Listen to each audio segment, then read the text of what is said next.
ଲୋକସଭାର ବିରୋଧୀ ଦଳ ନେତା ରାହୁଲ ଗାନ୍ଧୀ ଛାତ୍ର ଆନ୍ଦୋଳନ ସମୟରେ ଦିଲ୍ଲୀ ପୋଲିସର କାର୍ଯ୍ୟାନୁଷ୍ଠାନକୁ ନେଇ ସ୍ୱରାଷ୍ଟ୍ର ମନ୍ତ୍ରୀଙ୍କୁ ସିଧାସଳଖ ଦାୟୀ କରିଛନ୍ତି।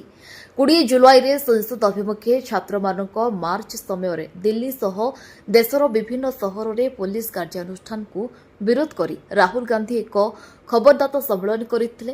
ଏଥିରେ ମୁମ୍ବାଇର ଚର୍ଚ୍ଚିତ ଛାତ୍ରୀ ଆନ୍ଦୋଳନକାରୀ ରିୟା ଅହିରଙ୍କ ସମେତ ଅନ୍ୟାନ୍ୟ ପ୍ରଦର୍ଶନକାରୀ ଉପସ୍ଥିତ ଥିଲେ। ରାହୁଲ ଗାନ୍ଧୀ କହିଥିଲେ ଯେ ଦେଶର ବିଭିନ୍ନ ରାଜ୍ୟରୁ ଆସିଥିବା ଯୁବ ପ୍ରଦର୍ଶନକାରୀଙ୍କ ସହ ସେ ଆଲୋଚନା କରିଛନ୍ତି। ତାଙ୍କ ଅନୁସାରେ ଆନ୍ଦୋଳନକାରୀମାନେ କୌଣସି ହିଂସା କରିନଥିଲେ, ତଥାପି ସେମାନଙ୍କୁ ଧମକ ଦିଆଯାଇଥିଲା ଏବଂ ଲାଠିଚାର୍ଜ କରାଯାଇଥିଲା। ଛାତ୍ରମାନଙ୍କ ସାହସର ପ୍ରଶଂସା କରି ସେ କହିଥିଲେ ଯେ ସେମାନେ କୌଣସି ଭୁଲ କରିନାହାନ୍ତି ଏବଂ କାହା ପାଖରେ କ୍ଷମା ମାଗିବାର ଆବଶ୍ୟକତା ନାହିଁ। ଅନ୍ୟାୟ ବିରୋଧରେ ସ୍ୱର ଉଠାଇବା ପ୍ରତ୍ୟେକ ନାଗରିକଙ୍କ କର୍ତ୍ତବ୍ୟ ବୋଲି ସେ କହିଥିଲେ। ଜଣେ 15 ବର୍ଷୀୟ ଝିଅର ଘରକୁ ଗୁଣ୍ଡା ପଠାଇ ତାକୁ କ୍ଷମା ମାଗିବାକୁ ବାଧ୍ୟ କରିବା ସମ୍ପୂର୍ଣ୍ଣ ଠିକ୍ ନୁହେଁ।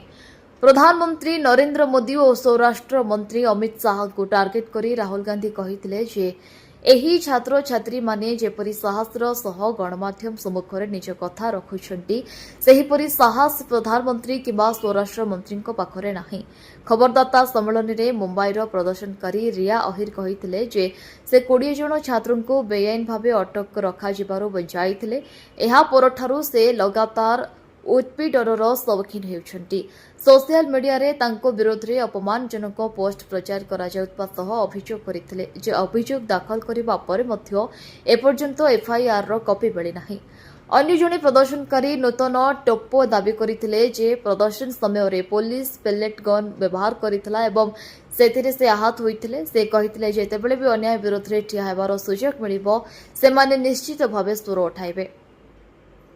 ପ୍ରଦର୍ଶନକାରୀ ଫରାହ ନାଜ କହିଥିଲେ ଯେ ଯନ୍ତର ମନ୍ତରରେ ଶାନ୍ତିପୂର୍ଣ୍ଣ ଆନ୍ଦୋଳନ ସମୟରେ ପୋଲିସ ସେମାନଙ୍କୁ ନିର୍ମମ ଭାବେ ମାଡ଼ ମାରିଥିଲା।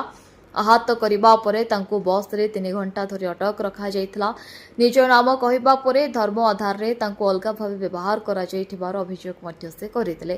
ସେ କହିଥିଲେ ଶାନ୍ତିପୂର୍ଣ୍ଣ ଆନ୍ଦୋଳନ କରୁଥିଲେ ମଧ୍ୟ ସେମାନଙ୍କୁ ଦେଶଦ୍ରୋହୀ ବୋଲି କୁହାଯାଉଛି, ଯାହା ଅତ୍ୟନ୍ତ ଦୁଃଖଦ। ନିଜ ଅଧିକାର ଏବଂ ଦେଶ ପାଇଁ ସେମାନେ ସର୍ବଦା ସ୍ୱର ଉଠାଇବେ ବୋଲି ସେ କହିଥିଲେ।